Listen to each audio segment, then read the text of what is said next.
इस video lecture में हम सिंपल हार्मोनिक मोशन या सरल आवर्त गति के बारे में डिस्कस करेंगे।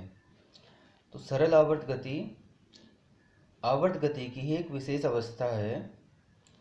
तो सरल आवर्त गति में पिंड की गति एक सरल रेखा में होती है तथा एक स्थिर बिंदु जिसे माध्य बिंदु या रेफरेंस पॉइंट कहते हैं कि इधर उधर या उसके ऊपर नीचे दोनों ओर होती है तथा इस गति को हम सिंपल हार्मोनिक मोशन या SHM गति कहते हैं।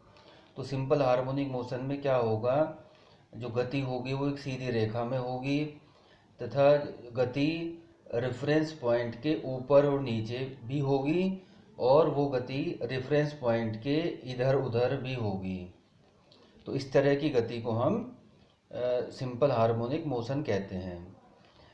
इसकी सिंपल हार्मोनिक मोशन की एक विशेषता ये है कि इसमें एम्पलीट्यूड, जो गति का जो वेव बनेगी, जो वेव फॉर्मेशन होगा, उसका एम्पलीट्यूड जिसे आयाम कहते हैं वो और आवृत्ति दोनों स्थिर रहेंगी, सेम रहेंगी। सिंपल हार्मोनिक मोशन की और विशेषताएं हैं। नंबर 1, यह एक पीरियोडिक गति होती है। इसकी गति एक आवर्त गति होगी। आवर्त गति का मतलब कि एक निश्चित समय अंतराल के बाद वो कंपन को दोहराएगा। यह गति सरल रेखा में ऊपर नीचे तथा इधर उधर दोनों ओर होती है। ये हम डिस्कस कर चुके हैं। नंबर 3, त्वरण विस्थापन के समानुपाती होता है तथा विस्थापन के विपरीत दिशा में होता है। तो जब कोई भी ऑब्जेक्ट मूव करेगा तो डेफिनेटली वहाँ पर एक त्वरण या एक्सेलरेशन उत्पन्न होगा। तो जो ये एक्सेलरेशन कितना उत्पन्न होगा, जनरेट होगा, ये उस डिस्प्लेसमेंट के डायरेक्टली प्रोपोर्शनल होगा।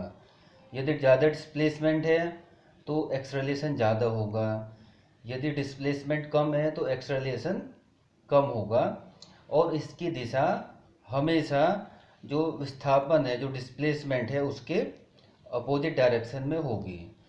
तो इसके लिए हम एक सिंपल पेंडुलम का एग्जांपल ले सकते हैं कि जब हम पेंडुलम को सेंटर पॉइंट से छोड़ते हैं तो वो एक सिरे पर जाता है, एक तरफ एक एंड पॉइंट पर जाएगा।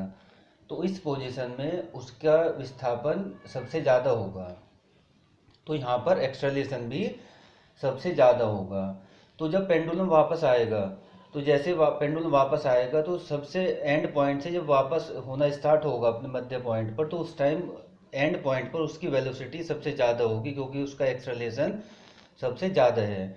जैसे जैसे वो पास आता रहेगा रेफरेंस पॉइंट या सेंटर पॉइंट के पास में, उसका एक्सेलरेशन मिनिमम हो जाएगा, जीरो हो जाएगा, क्योंकि उसका डिस्प्लेसमेंट जीरो हो गया सेंटर पॉइंट पर। उसी तरह से फिर वो आगे दूसरे तरफ जाएगा, दूसरी तरफ दूसरे पॉइंट के एंड पॉइंट पर जाएगा, तो वहाँ पर भी एक्सेलरेशन क्या होगा, मैक्सिमम होगा, और फिर धीरे धीरे करके दोबारा वो सेंटर पॉइंट की तरफ लौटेगा तो उसका डिस्प्लेसमेंट कम होता रहेगा और उसका एक्सेलरेशन भी कम हो जाएगा। तो इसमें एक्सेलरेशन डिस्प्लेसमेंट की डायरेक्टली प्रोपोर्शनल होगा और जो एक्सेलरेशन की डायरेक्शन होगी वो हमेशा जिस भी तरफ डिस्प्लेसमेंट हो रहा है उसके अपोजिट डायरेक्शन में एक्सेलरेशन लगेगा। नंबर 4 है त्वरण की दिशा सदैव मध्य बिंदु की ओर होती है। जैसे अभी हमने डिस्कस किया है पेंडुलम का एग्जांपल लेकर, तो जो एक्सेलरेशन है उसकी डायरेक्शन हमेशा जो मध्य बिंदु या रेफरेंस पॉइंट है उसकी तरफ होगी। तो यहाँ पर हमने दो वेव बना रखी हैं, वेव नंबर 1 और वेव नंबर 2। अब यदि हम पहली वाली वेव को देखें तो सिंपल हार्मोनिक मोशन की प्रॉपर्टी होती है कि इसमें एम्पलीट्यूड भी स्थिर रहता है हमेशा और इसमें टाइम पीरियड भी स्थिर रहता है। तो यदि एम्पलीट्यूड की बात करें, यदि ये वाली वेव है हमारा एम्पलीट्यूड, तो यदि हम इसकी बात करें तो यहाँ पर इसका एम्पलीट्यूड क्या है, हमारा ए है, मैक्सिमम एम्पलीट्यूड ए है, और यहाँ मैक्सिमम एम्पलीट्यूड माइनस ए है। तो यहाँ से ये ऑब्जेक्ट यदि हम माने इसे इस तरह मूव किया, मैक्सिमम पॉइंट पे गया, फिर जीरो अपने रेफरेंस पॉइंट पर आ गया, फिर अपोजिट डायरेक्शन में गया और फिर दोबारा अपने रेफरेंस पॉइंट पर आ गया। तो यहाँ से चला ऑब्जेक्ट और यहाँ से मूव करके इस पॉइंट पर आ गया, तो यहाँ पर हम बोलेंगे इसका एक कंपन या एक वाइब्रेशन कंप्लीट हो गया है, अब दोबारा फिर ये रिपीट करेगा। तो हर पॉइंट पर यदि फॉर एग्जांपल एक रेफरेंस पॉइंट यहाँ पर ले लें, इसके रेफरेंस पॉइंट यहाँ पर ले लें, तो दोनों पॉइंट पर इसका एम्पलीट्यूड क्या रहेगा हमारा, सेम रहेगा, आयाम क्या रहेगा, सेम रहेगा। उसी तरह से टाइम पीरियड भी फिक्स है हमेशा, तो टाइम पीरियड फिक्स है तो इसका फ्रीक्वेंसी भी स्थिर रहेगी। अब यदि हम इस वेव को लें तो इसमें एम्पलीट्यूड हमेशा वेरी कर रहा है और इसका टाइम पीरियड भी अलग अलग है, तो फ्रीक्वेंसी भी इसकी अलग है। तो हम ये कह सकते हैं कि ये वाली वेव जो सेकंड नंबर की वेव है, ये सिंपल हार्मोनिक मोशन की वेव फॉर्म नहीं है। तो सिंपल हार्मोनिक मोशन को साइन वेव या कोसाइन वेव द्वारा हम प्रदर्शित कर सकते हैं। तो ये सिंपल हार्मोनिक मोशन को यदि हमें रिप्रेजेंट करना है तो ये तो हम साइन वेव या हम कोसाइन वेव के माध्यम से इसे रिप्रेजेंट कर सकते हैं। अब फॉर एग्जांपल हमें साइन वेव से रिप्रेजेंट करना है तो हमें पता है कि साइन वेव का फार्मूला होता है y = a sin omega T. तो y तो क्या हो गया, डिस्प्लेसमेंट हो गया, a हो गया एम्पलीट्यूड या आयाम, ओमेगा हो गया इसमें एंगुलर वेलोसिटी, और t क्या हो गया, टाइम। यदि हम ये ग्राफ बनाए, जिस तरह ये ग्राफ बनाया हमने, तो ये एक साइन वेव का ग्राफ है। इसमें ये टाइम, इस तरफ टाइम है हमारा, और ये यहाँ पर हमारा एम्पलीट्यूड हो गया, मैक्सिमम एम्पलीट्यूड a आ गया, a हमारा है मैक्सिमम एम्पलीट्यूड। तो इसके बीच में जब हम ग्राफ खींचा हमने, तो इस तरह की वेव फॉर्म ये हमारी साइन वेव है। तो यदि हम देखें कि यहाँ पर इस वाले पॉइंट पर जहाँ पर हमने t/4 लिखा है, तो यहाँ पर जो टोटल इसका जो कंपन है, वाइब्रेशन है, उसका 1/4 पार्ट कंप्लीट हो रहा है। जब दोबारा, तो ये मैक्सिमम, ये कब हो रहा है, जब ये एक दिशा में मैक्सिमम एम्पलीट्यूड पर पहुंच गया है। फिर दोबारा धीरे धीरे रिड्यूस होता हुआ ये दोबारा रेफरेंस पॉइंट पर आएगा, तो यहाँ पर इसका वाइब्रेशन कंप्लीट हुआ है। फिर सेम ये रिपीट करेगा दूसरी साइड में, तो यहाँ पर हमारा 3t/4 हमारा वाइब्रेशन कंप्लीट हो गया, और यहाँ पर एक पूरा वाइब्रेशन कंप्लीट हो गया है। फिर दोबारा क्या, ये वाइब्रेशन रिपीट होगा।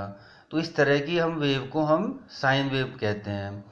तो हमें पता है कि ओमेगा = होता है 2πn, n है हमारी फ्रीक्वेंसी, और हमें पता है कि n = 1/t होता है, तो ओमेगा = हो जाएगा 2π/t। यदि ओमेगा = 2π/t हम यहाँ पर इक्वेशन नंबर 1 में पुट कर दें, तो y = a sin 2π/T × t। तो इस वेव फॉर्म से, इस फार्मूले से हम एक सिंपल हार्मोनिक मोशन को हम रिप्रेजेंट कर सकते हैं। उसी तरह से हम सिंपल हार्मोनिक मोशन को हम कोसाइन वेव से भी रिप्रेजेंट कर सकते हैं।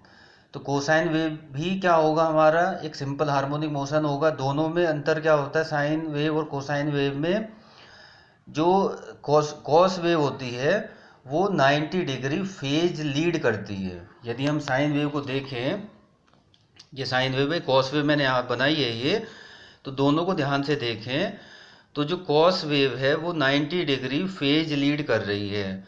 फेज लीड का क्या मतलब है, यदि हम फेज एंगल बनाए यदि इस वेव का, तो यहाँ पर 0 डिग्री फेज शिफ्ट है, यहाँ पर 90 डिग्री, यहाँ पर 180 डिग्री, यहाँ पर 270 डिग्री, और फिर दोबारा घूमकर ये 360 डिग्री पर आ गया है। तो यदि हम ये साइन वेव का इतना पार्ट ले लें यहाँ पर, मतलब ये वाला, यदि साइन वेव हमारी यहाँ से शुरू हो रही है, यहाँ पर हम अपना स्टार्टिंग पॉइंट लें, तो वो क्या बन जाएगी, हमारी कोसाइन वेव बन जाएगी।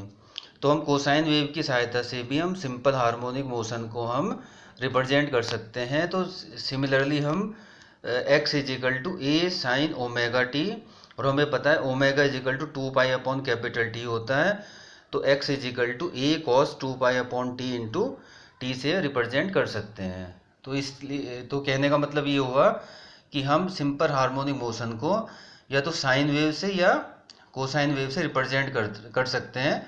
लेकिन अधिकतर आप टेक्स्ट बुक में देखोगे कि जो सिंपल हार्मोनिक मोशन को रिप्रेजेंट किया जाता है वो साइन वेव से ही रिप्रेजेंट करते हैं अधिकतर हम। लेकिन हम सिंपल हार्मोनिक मोशन को कॉस वेव से भी रिप्रेजेंट कर सकते हैं। तो आगे के लेक्चर में हम सिंपल हार्मोनिक मोशन का जो फार्मूला लिखेंगे वो ये लिखेंगे, y = A sine 2 pi upon capital T into T.